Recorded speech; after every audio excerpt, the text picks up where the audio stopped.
David Lynch is one of the greatest and most important directors of all time. His death earlier this year was possibly the most earth-shattering death to hit the film community since maybe Agnes Varda in 2019. David Lynch created a monumental impact on the art of cinema that may never be replicated. Lynch's name isn't just synonymous with his style. Lynchian is a term in the Webster Dictionary that defines a genre. It's not often that you are so influential and trailblazing that there is a whole genre named after you. David Lynch is known for his distinct, dreamlike, surrealist style. His films are filled with eccentric characters, nonlinear storylines, dual identities, fugue states, liminal aesthetics, and uncanny atmospheres. Many of Lynch's films could be considered horror films, but his work is so unique and singular that it is often hard to box them into a genre like that, hence they are Lynchian. David Lynch's impact is insurmountable. Think of your favorite filmmaker of the last 20 years. They love David Lynch. David Lynch, the first Dune, the original Dune, the David Lynch Dune. David Lynch's The Straight Story, Eraserhead, Mulholland Drive. Mulholland Drive from David Lynch. Blue Velvet is one of my favorite films. Blue Velvet by David Lynch. I'm gonna say Blue Velvet. Blue Velvet, yeah. Blue Velvet. Blue Velvet. I'm gonna also say Blue Velvet too. Then it would be The Elephant Man by David Lynch. The Elephant Man is awesome. Elephant Man, for me, is one of them. I always say that my favorite film is The Elephant Man. Let me say The Elephant Man. Is that a weird choice? It was my first David Lynch. They're inspired by his trailblazing and mind-bending approach to cinema and art. Lynch's esoteric films and style was a pillar of originality and artistic expression within the film world. David Lynch is truly one of the greatest cinematic legends in history and ranks among the highest within the pantheon of old masters like Akira Kurosawa and Andrei Tarkovsky. David Lynch actually began his artistic career as a painter after being given the book The Art Spirit by painter Robert Henri. Lynch felt it as a revelation and dedicated himself to the art life. He attended the Pennsylvania Academy of Fine Arts, which he much preferred to his previous schooling. He described Philadelphia as a great mood, factories, smoke, railroads, diners, the strangest characters, and the darkest night. I saw vivid images, plastic curtains held together with band-aids, rags stuffed in broken windows. This perception of the city I find intriguing because I think it was formative to his visual style as a filmmaker. Everything he listed here I see in his works throughout his whole career. David Lynch's first short film was made in 1967 and was called 6 Men Getting Sick 6 Times. He was studying painting but was inspired to make this animated short film after wanting to see his painting move, a concept I believe created the transition from painting to filmmaking, although he continued his love of painting throughout his life. 6 Men Getting Sick 6 Times is a deeply disturbing, surrealist experimental short film depicting 6 men seemingly puking and playing on a loop 6 times. The film was a student project of his and feels very foundational to his style and outlook on art. It's a surrealist film that makes you feel very disturbed but is not interested in explaining itself or helping the audience understand a direct meaning. But regardless of what meaning you derive from it, pretty much anyone gets a visceral reaction from this film. Some may say it's about growth, decay, and cyclical nature of life displayed in a disturbing and grotesque way. Others may say it has no direct meaning other than making you feel the way it makes you feel. Lynch's next short film is titled Alphabet. Genuinely one of the most terrifying visual experiences you will ever witness. Alphabet depicts Lynch's dive into a mix of live action and animation. This film was inspired by David Lynch hearing his niece have a bad dream while saying the alphabet, which I see as a precursor for his dreamlike style that he is known for. Lynch was so inspired by dreams and their relation to consciousness, and that can be seen here in his early works too.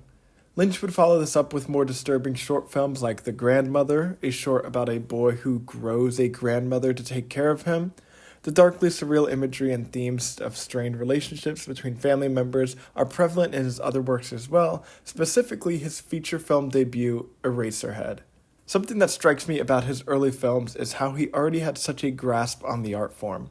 Even other great directors like Andrei Tarkovsky had very by-the-numbers early short films where they were learning the basic principles of shot-reverse shot, the 180-degree rule, master-submaster over-the-shoulder shooting schedule, etc. Having early short films lacking in those fundamentals usually looks amateurish. It takes someone who truly understands the medium in order to break the rules. But David Lynch doesn't follow a single rule in any of his early films, creating these stark and unique atmospheres that never feel amateurish. Lynch obviously had a very strong grasp on the concepts within cinema, but I think he benefited even more from having a strong grasp on the concept of art as a whole. Lynch spoke about his approach to art often, especially considering he rarely spoke about his art specifically. I think Lynch is one of the most important artistic thinkers of the modern age, and studying his approach to both cinema and art in general is what will bring in new waves and movements in the future. David Lynch thought of cinema as its own language, and he was absolutely right. I think people think about cinema just as a reflection of reality, which is why there's such a modern focus on realism within film, but cinema is its own language that can say things that no other art form or words or forms of expression can say. To fully understand how this language works and what I mean, let's take a quick Film Studies 101 lesson. Two of the most foundational concepts within filmmaking that any film student learns in their first week are the Kuleshov effect and Eisensteinian montage. The two film concepts describe the relation between two edits, where the Kuleshov effect describes the association between two edits, and Eisensteinian montage describes the juxtaposition. The best example of the Kuleshov effect is if we have the same shot of a man's blank expression, but then swap out what the next cut is, the same blank expression changes meaning based on what the next shot is. Eisensteinian montage describes when two shots are edited together that don't have an explicit connection. The juxtaposition between them creates more meaning. The best example of this is in Eisenstein's film Strike, where during the climactic strike, when the military is called in to murder the workers, this scene is intercut with images of cattle being slaughtered. Even though the cattle and the workers are not explicitly related or even in the same area, we create a thematic association between the two images, understanding that Eisenstein is saying that workers on strike are being treated as though they are cattle. These two principles apply to every single edit that happens, from the most simple to the most abstract. Most directors understand these concepts, but Lynch pushes these ideas and basically every facet of the cinematic language to the extreme. David Lynch understands the art of association and juxtaposition, and often his films are so difficult to understand because it feels like there's no association or connection within his films. But because the Kuleshov effect and Eisensteinian montage apply to every edit, there's meaning and emotion within these aspects that seemingly don't connect because cinema as a language has the power to create these images, and it is up to the audience to derive the meaning from it. Lynch clearly had an understanding of cinema as a language of expression, not just pointing the camera at a story and hoping it comes across. David Lynch's films are notoriously abstract and difficult to understand for most viewers, but accepting that is essential to understanding Lynch as an artist.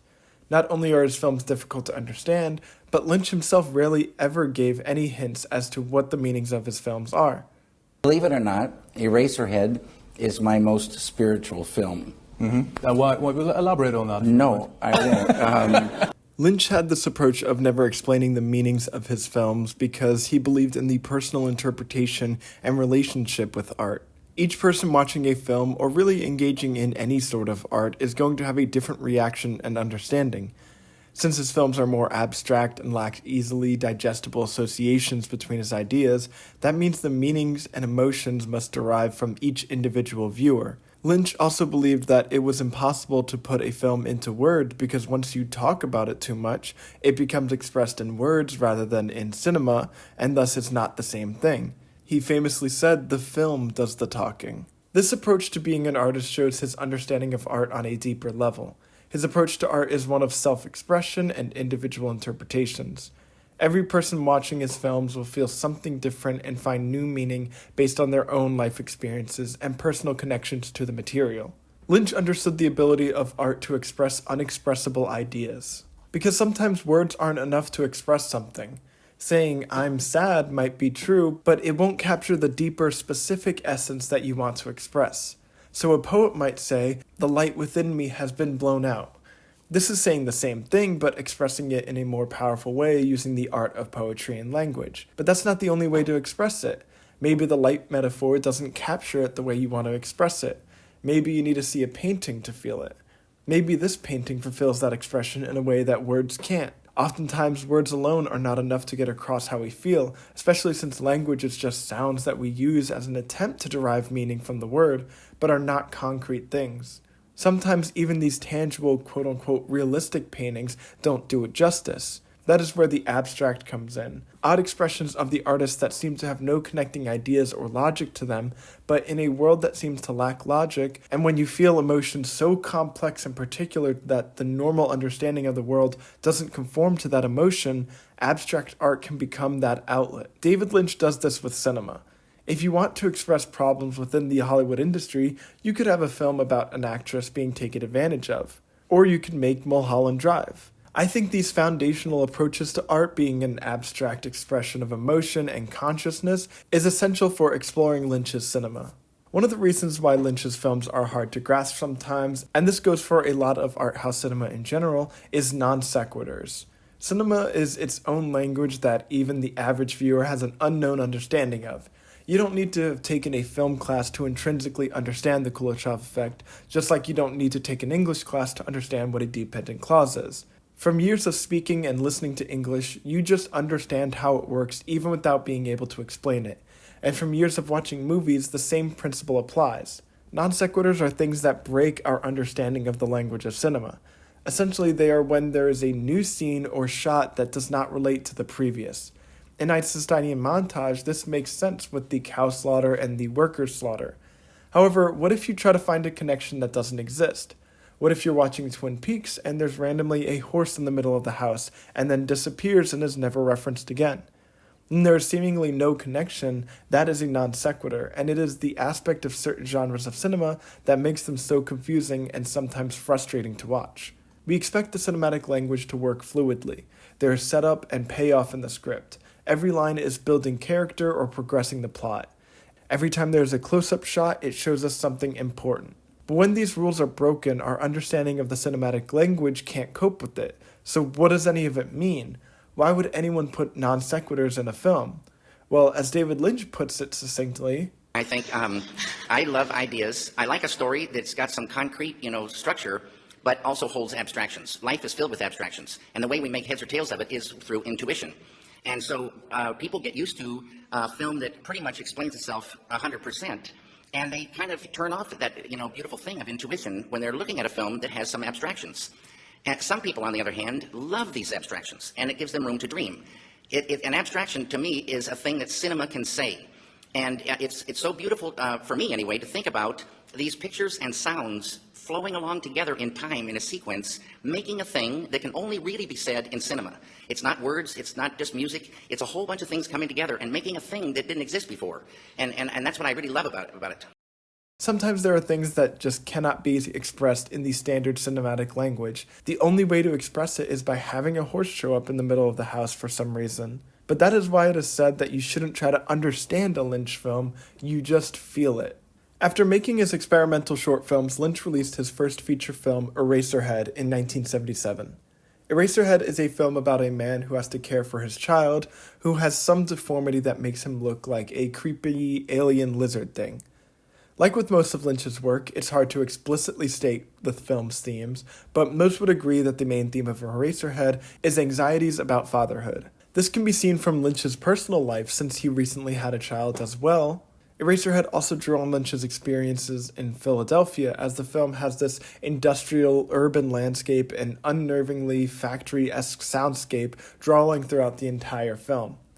The film makes connections between the industrialization of the world and the impact that has on reluctant fatherhood and the nuclear family in general. The absurdity and abstraction of Eraserhead goes deep into the human psyche and its relationship to sex, creating a psychosexual fever dream unlike anything you've seen before.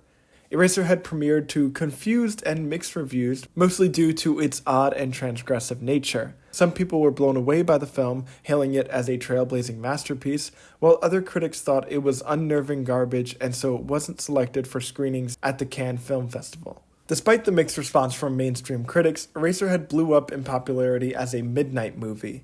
Midnight movies were films that were often too strange or transgressive for mainstream appeal, but they found their footing in small subcultures and countercultures that attended late-night screenings of these more offbeat films.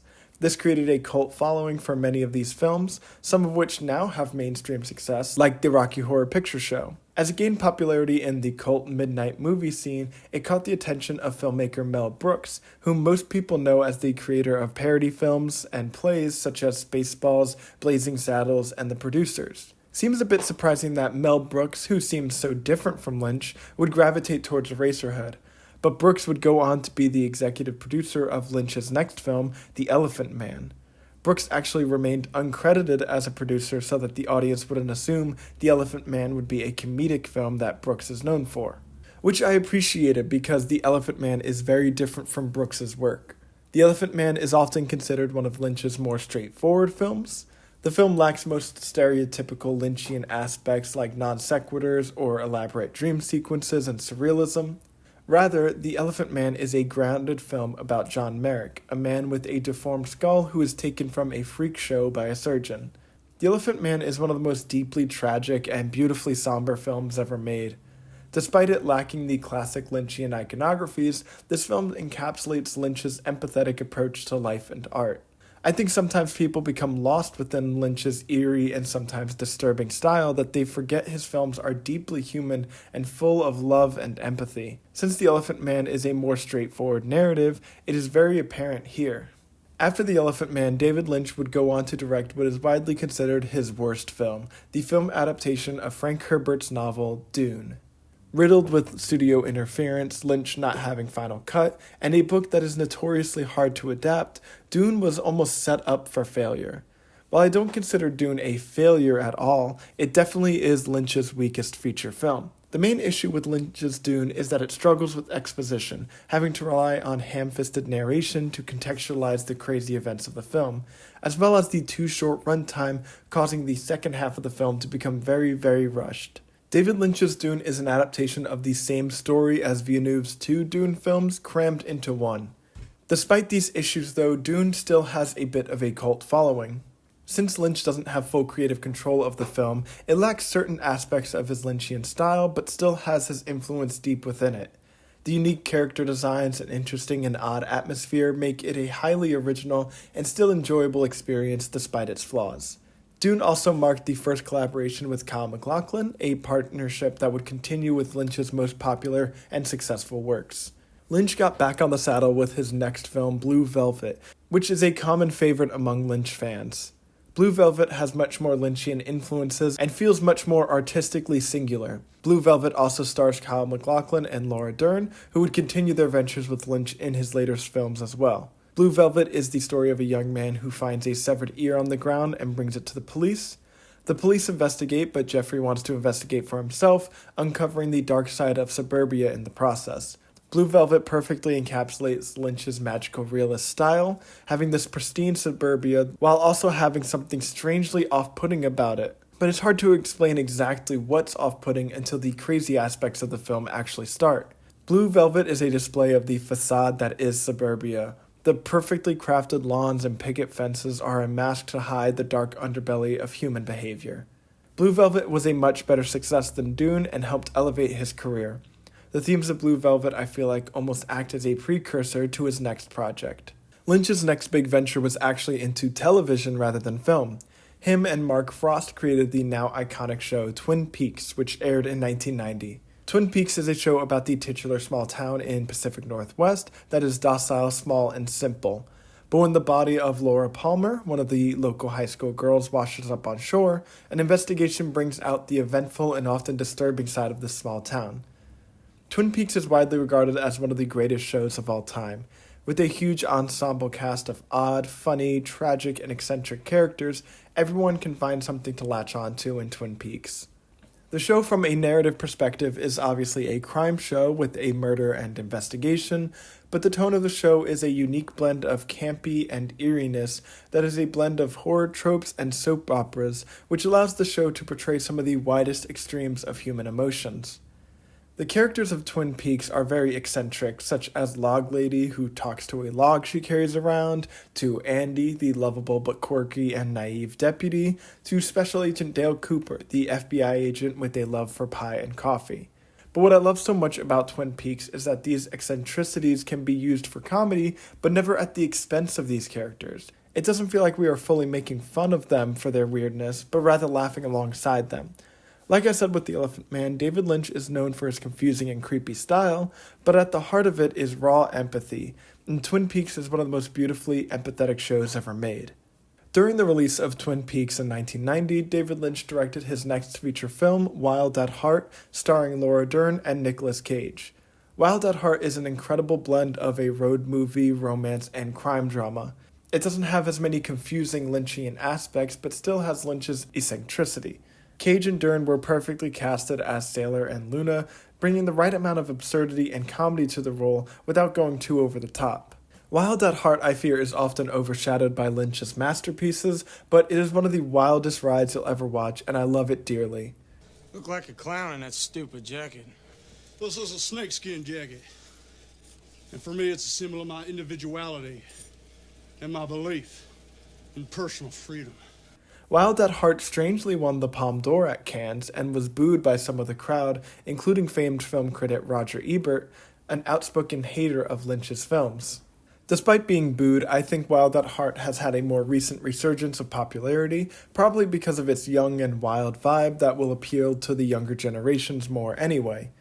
Wild at Heart is also the only collaboration between Willem Dafoe and Lynch, which is such a fantastic combo as well.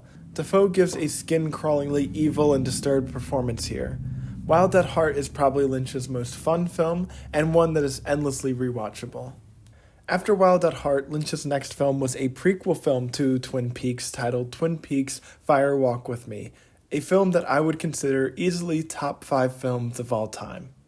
Fire Walk with Me chronicles the events of the last days of Laura Palmer, the girl who was killed at the start of the original show. This prequel film gives some thematic recontextualizations to some of the events and relationships within the show, but is also quite different from the show. The prequel film loses the soap opera hokiness and the eccentric humor, and replaces it with possibly the most visceral, emotional experience you'll ever see.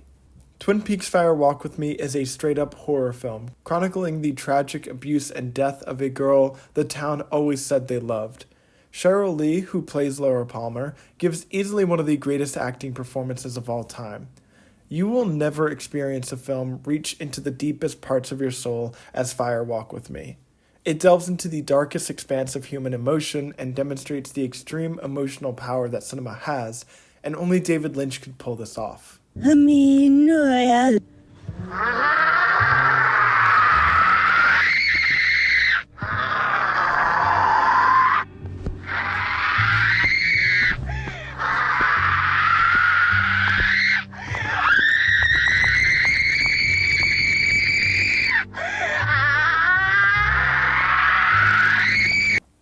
Lynch's next feature was another one of his best, Lost Highway. Lost Highway has all the hallmarks of Lynchian cinema, with complicated nonlinear narratives, dream sequences, ethereal magical realism, and uncanny horror elements. Lost Highway is about a man who keeps getting mysterious videotapes of himself and his wife, and then is convicted for murder, and his identity gets replaced by another man. That's honestly as straightforward of a synopsis as I can give, but this film is one of a kind as well, tapping into metaphysical expressions of the self and the mind. Like a lot of Lynch's films, there is no one agreed upon interpretation, but Lynch described this film as a psychogenic fugue, which I think is a perfect description of the tone and atmosphere of this elusive film. Lynch took a major turn with his next film, regarded as his most quote-unquote normal film, The Straight Story. The Straight Story is a simple film about an elderly man who wants to visit his estranged brother and has to drive across the strait by lawnmower to get to him. The film has no sex, no dream sequences, no horror elements. It is a straightforward G-rated narrative that's on Disney+. Although seemingly a detachment from its regular style, The Straight Story has the same empathetic and existential themes of Lynch's works. Lynch flips back again to his regular Lynchian style for his next film, and arguably the best film of the 2000s, Mulholland Drive. Mulholland Drive is a notoriously confusing, ethereally uncanny, and liminally soul-crushing film about a woman and her dream of becoming a famous actress. It's difficult to tell in this film what is real and what isn't, what is a dream, and whose identity is their real identity. It's honestly a film that boggles my mind how it can even exist. Like, how can somebody be so smart that they write this movie? It's a web of interconnected dreams and lies and secrets and symbols and ideas that create this beautifully eerie film delving into the dark side of Hollywood casting. It's a film that speaks for itself but also doesn't explain anything, and it's one of the greatest cinematic masterpieces of all time. David Lynch's last feature film was Inland Empire from 2006, pretty much Lynch's most inaccessible work. Inland Empire is the most batshit crazy film maybe ever. Not a single moment in this film makes any sense or makes you feel a scrape of comfort. It's the strangest, most uncanny cinematic experience, and honestly, it is hard to say anything else about this film. It's truly a singular experience that cannot be described in words. David Lynch would go on to make season 3, or a sequel series, or series revival, or however you want to quantify it, of Twin Peaks called Twin Peaks: The Return, which some would argue is even better than the original 2 seasons. Netflix announced that David Lynch was working on a new project with them, but it never got off the ground before Lynch sadly passed away on January 16th, 2025. With a filmography of 10 incredible films and one of the greatest television shows ever made under his belt, alongside dozens of short films, paintings, pop culture appearances, and an eccentric online presence, David Lynch has left a gaping hole in the world of cinema that won't ever be filled. Many of his films were not universally beloved upon release, but through the love of cult cinephiles and a shifting artistic landscape, David Lynch cemented himself as one of the greats. But not only did he just make good movies, I think his visionary ideas about art and cinema and life itself are inspiring, and I hope every new generation of filmmakers will turn towards Lynch and his artistic legacy and tap into the extreme limits of human expressions that only David Lynch could find. Rest in peace, David Lynch. Words can't describe your impact, but you and your films will live on for eternity, and the hearts you have touched have and will change the world.